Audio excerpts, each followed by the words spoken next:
Hello aspirant, welcome to gift of the গ্যাবিডু। ক্যালকাটা হাইকোর্টের result কবে বের হবে, এই প্রশ্ন কিন্তু রিসেন্টলি আমাকে অনেকেই করেছিলেন। কারণটা হলো, আপনারা অনেকেই জানেন আজকে অর্থাৎ শনিবার দিন ক্যালকাটা সিটি সিভিল কোর্টের যে গ্রুপ ডির রেজাল্ট, সেইটা কিন্তু ঠিক একই দিনে পরীক্ষা হয়েছিল, অর্থাৎ 29 তারিখ, 29শে সেপ্টেম্বর। এই শনিবার অর্থাৎ আজকে 6 দিনের মাথায় কিন্তু রেজাল্ট দিয়ে দিয়েছে।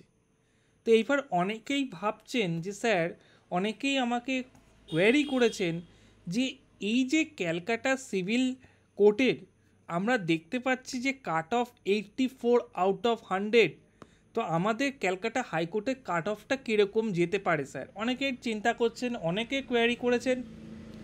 আমি তো গ্রুপে এর আগে বলেছি, তো ভিডিও কিন্তু করা হয়নি নানান রকম ব্যস্ততার কারণে। তো ফাইনালি মনে হলো আজকে একটুখানি ভিডিও করে সবার জন্যই বলা উচিত, ঠিক আছে। এবং গিফট অফ দ্য গ্যাবিডু ক্যালকাটা হাইকোর্টের প্রিভিয়াস ইয়ার আমরা সলভ করেছি, মেনের প্রিভিয়াস ইয়ারও সলভ করাবো, এবং মেনের ব্যাচ আজকে কিন্তু মেনের ব্যাচও আমি অ্যানাউন্স কিন্তু করে দিচ্ছি এই ভিডিওটার সাথে। সিলেবাস আর ব্যাচের ডিটেলস নিয়ে আরেকটা আমি ভিডিও করে দেবো। হ্যাঁ, প্রথমেই বলে রাখি, ক্যালকাটা হাইকোর্টের রেজাল্ট যে ওবিসি কেসের যে রায়টা ঝুলে রয়েছে তার উপর কি ডিপেন্ড করছে? তো দেখুন, যদি সেটার ওপর ডিপেন্ড করতো তাহলে কিন্তু ক্যালকাটা সিটি সিভিল কোর্টের রেজাল্ট দিয়ে দিত না, এক নম্বর। দ্বিতীয়ত বলবো কবে বেরোবে, আমি বলবো দ্রুত, কিন্তু এই যে দ্রুত, আমি রিক্রুটমেন্টটা আগেও বলেছি যে ক্যালকাটা হাইকোর্টের কিন্তু অতি দ্রুত রিক্রুটমেন্ট হয়, ঠিক আছে। সেইভাবে কিন্তু প্রিপারেশান কিন্তু নেবেন, অর্থাৎ ডিসেম্বরের লাস্টে কিংবা জানুয়ারিতে আপনি মেনের ডেট পেয়ে যাবেন, এইটুকখানি কিন্তু বলে রাখছি। ডিসেম্বরের লাস্টে অথবা জানুয়ারির শুরুতে আপনি মেন পরীক্ষার ডেট পেয়ে যাবেন। আজকে কিন্তু আপনি গিফট অফ দ্য গ্যাবিডু আপনাকে বলে দিল। এক্সপেক্টেড কাট অফ নিয়ে এবার আসি। দেখুন, চিন্তা করার কোনো কারণ নেই, আমি ব্যাচেও বলেছি, ইউআর জেনারেলরা যদি 60 থেকে 62 স্কোর করে থাকো এই ক্যালকাটা হাইকোর্টের এলডিএ এক্সামটিতে, তাহলে কিন্তু তুমি মেনের জন্য অবশ্যই প্রিপারেশান নাও। 60 to 62 প্রিপারেশান নিতে বলছি, কারণ আগেরবার কিন্তু প্রায় 56-এর কাছাকাছি কাট অফ গেছিলো তুমি যদি প্রিলিমিনারিতে দেখো। এবং সেখানে কিন্তু তুমি দেখতে পাবে স্যার, ভ্যাকেন্সি কিন্তু প্রায় 100-র একটু অ্যাভব ছিল, কিন্তু এবার 291টা ভ্যাকেন্সি, 300-র কাছাকাছি ভ্যাকেন্সি, এবং 10 টাইমস ডাকবে। মানে প্রায় দেখা যাচ্ছে যে ওই প্রায় 2,500 থেকে 3,000 ছেলে মেয়েকে কিন্তু ডাকবে পরীক্ষাতে। 2,500 প্লাস স্টুডেন্ট কিন্তু আমার, যদি 10 টাইম ডাকে, নোটিফিকেশানে বলে দিয়েছিল যে 10 টাইমস ডাকবে মেন পরীক্ষাতে, তো ওরকমই কিন্তু কাছাকাছি আসছে। তো তাই জন্য বলছি 60 to 62 ভালো স্কোর, প্রিপারেশান নিতে থাকো। ওবিসিও তাই, খুব একটা ওবিসির ডিফারেন্স হয় না।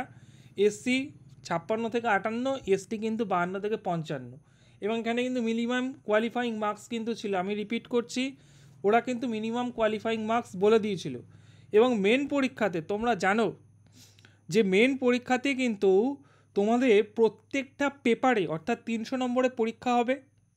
300 নম্বরের পরীক্ষায় ইংলিশ, এসে এবং পেসি থাকবে 100 নম্বর, জিকে 100 নম্বর, অ্যারিথমেটিক 100 নম্বর। প্রত্যেকটা পেপারে তোমাকে 40% পেতে হবে, নোটিফিকেশানে উল্লেখ করে বলা রয়েছে। আমি যখন সিলেবাসের ভিডিওটা এবং প্রিওয়াই কিউ কোশ্চেন নিয়ে আলোচনা করব, তখন আরও ডিটেলসে কিন্তু বলে দেবো, ঠিক আছে। আমি এখন বলে রাখছি, 40% তোমাকে প্রত্যেকটা পেপারে পেতে হবে, এবং এগ্রিগেটে 50% অ্যাভব পেতে হবে। মানে তোমাকে 300-র মধ্যে 150 অ্যাভব কিন্তু তোমাকে পেতে হবে, তাহলেই কিন্তু তুমি মেন্স কোয়ালিফাই করতে পারবে।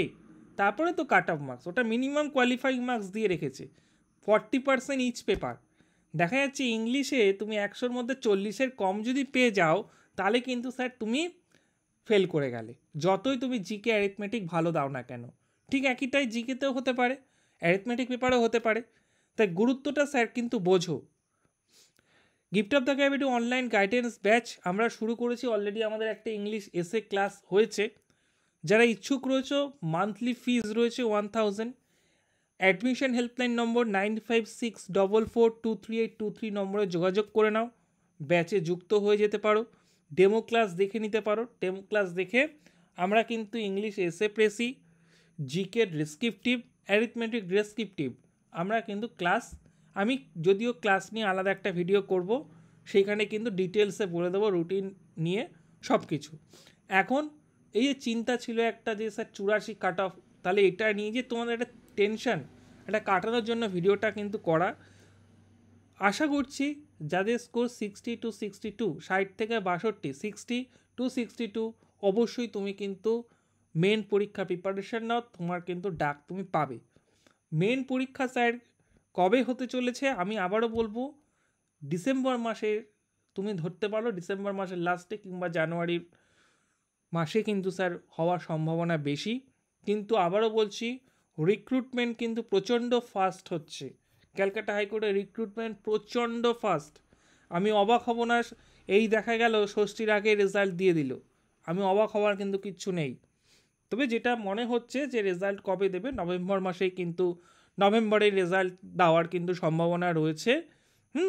মানে কিন্তু অবাক হওয়ার মানে ব্যাপার নেই, যদি দেখা যাচ্ছে স্যার যে ষষ্ঠীর আগেই রেজাল্ট দিয়ে দিয়েছে, দেখা গেল তুমি সোমবার মঙ্গলবার রেজাল্ট পেয়ে গেছো, অবাক হওয়ার কিছু নেই। তবে যেটা স্যার এক্সপেক্টেড, নভেম্বর মাসে স্যার হলো রেজাল্ট বেরোবে এবং ডিসেম্বর নাগাদ কিন্তু তুমি দেখতে পাবে পরীক্ষা কিন্তু হবে, ডিসেম্বর কিংবা জানুয়ারিতে। এই টেন্টেটিভ ডেট ধরে স্যার পড়াশোনাটা করো, অনেক দিন পর কিন্তু, এবং ভালো প্রচণ্ড ভালো প্রমোশনের কিন্তু সুযোগ, এখানে এলডিএতে মারাত্মক প্রমোশন রয়েছে, প্রমোশন স্যার, এবং অনেক ভালো এক্সপিরিয়েন্স ক্যান্ডিডেটরা কিন্তু এখানে পরীক্ষা কিন্তু দিয়েছে, এবং তোমরা যারা পরীক্ষা দিয়েছো তারা জানো যে অ্যাটেন্ডেন্স কিন্তু অনেকটাই ভালো ছিল, অনেকটাই অন্যান্য পরীক্ষার থেকে অ্যাটেন্ডেন্স অনেকটাই ভালো। ঠিক আছে, ভালো করে প্রিপারেশান নিতে থাকো, আর কোনো রকম অসুবিধা হলে গিফট অফ দ্য গ্যাবিট তো রয়েছেই, আমাদেরকে জানিও। ওকে, ভিডিওটি অবশ্যই লাইক করে দিও, শেয়ার করে দিও। So thank you.